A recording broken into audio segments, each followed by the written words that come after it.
My name is Claire Hargrove.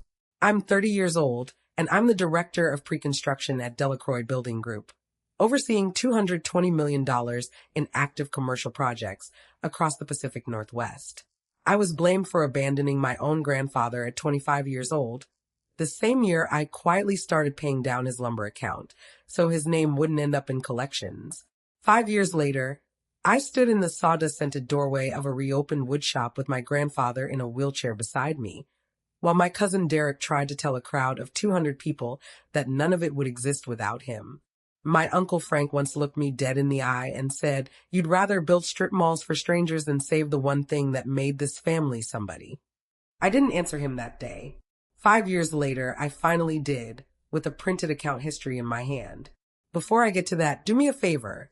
Hit like, subscribe if you're new here, and drop a comment telling me where you're watching from and what time it is right now. Let me take you back to where this actually started.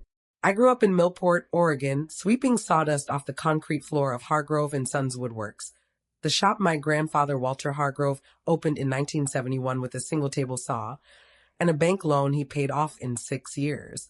The shop smelled like cedar shavings and machine oil no matter the season, and Grandpa kept a coffee can of pencil stubs behind the register that I still think about sometimes. My cousin Derek, for years older than me, was always introduced as the one who was going to take over the business someday, even though I was the one who actually sat with Grandpa Walter on Saturday mornings learning to read grain direction and true up a joint, wearing his old flannel work shirts rolled up 3 times at the sleeves, because nothing in my size ever seemed to matter as much.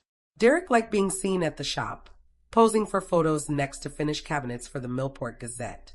I liked being useful in it, sanding, sweeping, learning to run the planer by 12.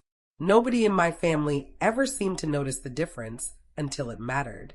I left for Oregon State to study civil engineering, then took a job as a project engineer in Portland at 22, then climbed to director over 8 years at Delacroix Building Group. Derek stayed in Millport and, after a failed espresso stand franchise left him $60,000 in debt and a bankruptcy filing in 2019, took over daily operations at the shop when Grandpa Walter's health started slipping and his hands got too unsteady to run the table saw himself. Grandpa had a stroke on March 14th, 2021, 3 weeks before his 81st birthday. In the family meeting that followed, held around his kitchen table with the smell of his burnt coffee still in the air, Uncle Frank and Derek asked me to co-sign an $85,000 loan to keep the shop running, since my credit score and salary made me the only qualified guarantor in the family. I asked to see the books first, which Derek clearly hadn't expected anyone to actually do. What I found was a shop already $140,000 behind with its primary supplier, Cascade Lumber and Millwork, orders down 40% over 3 years, and 2 missed custom deadlines that had cost the shop its biggest commercial client. I told them I couldn't personally guarantee a loan against a business that was already structurally underwater, but I offered to help restructure the debt, sell off underused equipment, and downsize the shop to something sustainable. Uncle Frank called that giving up on your grandfather while he can't even defend himself. Derek didn't say much. He just crossed his arms and let his father do the talking. I want to be fair to Derek here because he wasn't lying about how he felt, even if he was wrong about what actually happened. He'd spent 3 years trying to keep a business afloat that was already sinking before he took it over, and it was easier to believe an $85,000 signature from me would have fixed it than to sit with the fact that it probably wouldn't have. Standing in that kitchen, he finally spoke, quiet and sharp. "Grandpa's gonna know it was you who let it die, Claire. Not me. My aunt didn't defend me. She just refilled Uncle Frank's coffee like the conversation was already settled." I didn't cry in that kitchen. I drove back to Portland with the radio off, and somewhere on I-5 past Salem, I decided I wasn't going to spend the next several years arguing with people who'd already picked their story. What I did instead was call Hank Delgado, who'd run Cascade Lumber and Millwork since before I was born and had known Grandpa Walter for 40 years. Hank became something like a second father to me over the next few years. He let me set up automatic monthly payments on Grandpa's account under my own card, quietly, without telling Derek or Uncle Frank, so the account would never lapse into collections, and put a lien on equipment that still had Grandpa's name stamped into the steel. "Your grandfather's name is worth something in this county," Hank told me the day I opened that account. Long after the wood's gone, that name's still on paper somewhere. I'll help you protect it. Year 1. I made senior project manager and started a folder on my laptop called Riverbend Account, saving every payment confirmation from Cascade Lumber, every invoice, every email from Hank. Year 2. The shop's revenue dropped further and Derek laid off both remaining employees, but the account stayed current month after month because of transfers nobody in my family knew I was making, quietly leaving my checking account on the 3rd of every month like clockwork. Year 3, I got a text from Derek on Grandpa's 83rd birthday that read, "Hope corporate life's treating you well," with no mention of visiting, no mention of the shop at all. Year 4, I made director at Delacroix, bought a small condo overlooking the Willamette, and mailed Grandpa a card for Father's Day, since he'd raised my own father after my grandmother passed. It came back 3 weeks later, marked return to sender in Derek's handwriting, not Grandpa's, still sealed.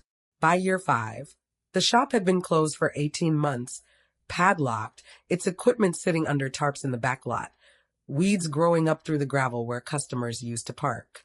Derek had let the county move toward an asset auction rather than face what the books had actually said back in 2021, and rather than admit the loan he'd wanted so badly would only have delayed the same ending by a year or 2. The reconnection came through a text Derek sent to the wrong thread. Meant for Uncle Frank, sent to me instead, both names starting with the same 3 letters in his phone, that read, "If we can talk Claire into buying the equipment before the auction, we split whatever we can flip it for after. She'll never check the numbers close enough to notice." I read that message twice, sitting in my car outside a job site in Beaverton, engine still running, my badge still clipped to my jacket. I called my attorney friend, Priya Anand, before I called anyone in my family. I told her about the auction, the account history, the 5 years of quiet payments, reading her the dates off my own spreadsheet while she typed on the other end. She confirmed what I suspected. I had no legal obligation to any of it, but because I'd been the one keeping Grandpa's supplier account current for 5 years, I had every right to bid on the shop's assets at public auction like anyone else, cleanly, with no obligation to split anything with Derek or Frank afterward, and certainly no obligation to let either of them in on a plan they built to use me without my knowledge. Priya also pulled the county auction notice for me and confirmed the reserve price. $92,000 for the building, tools, and remaining lumber stock.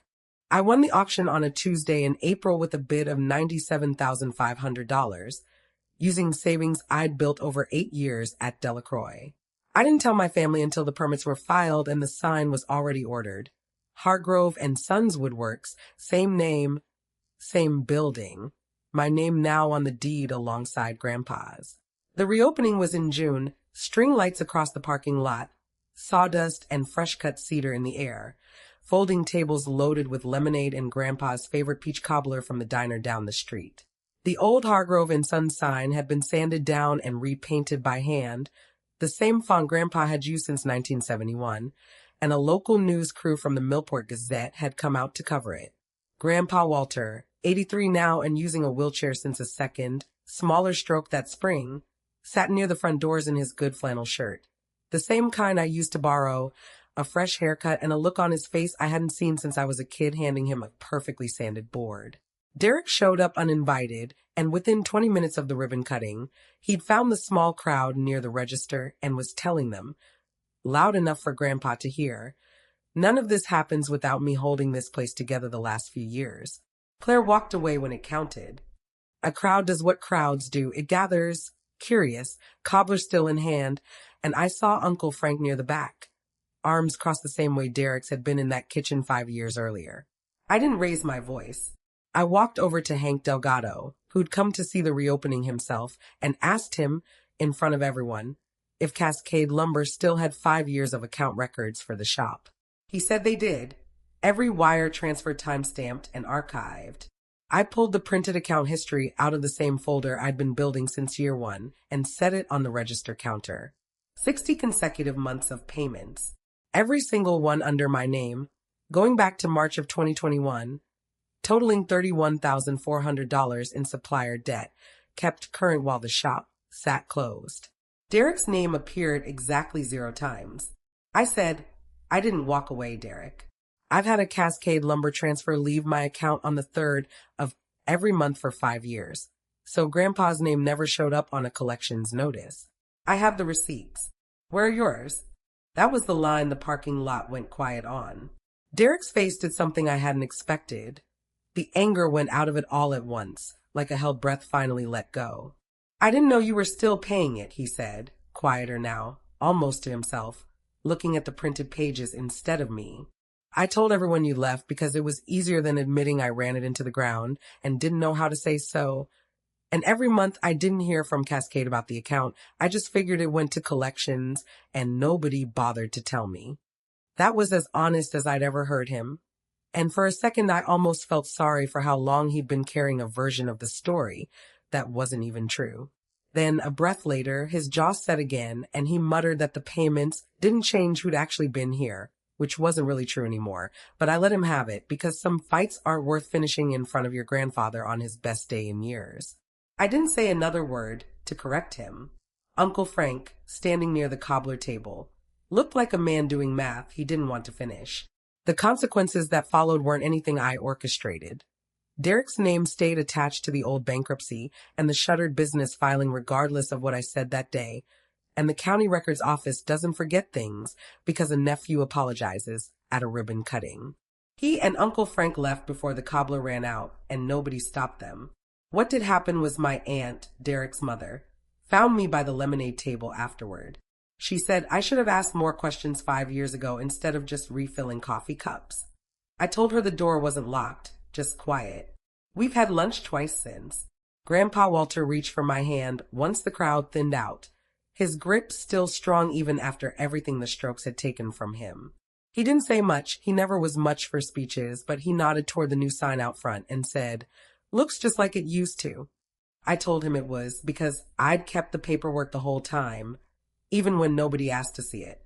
He just squeezed my hand tighter and said that was the part that mattered most to him, more than any ribbon cutting.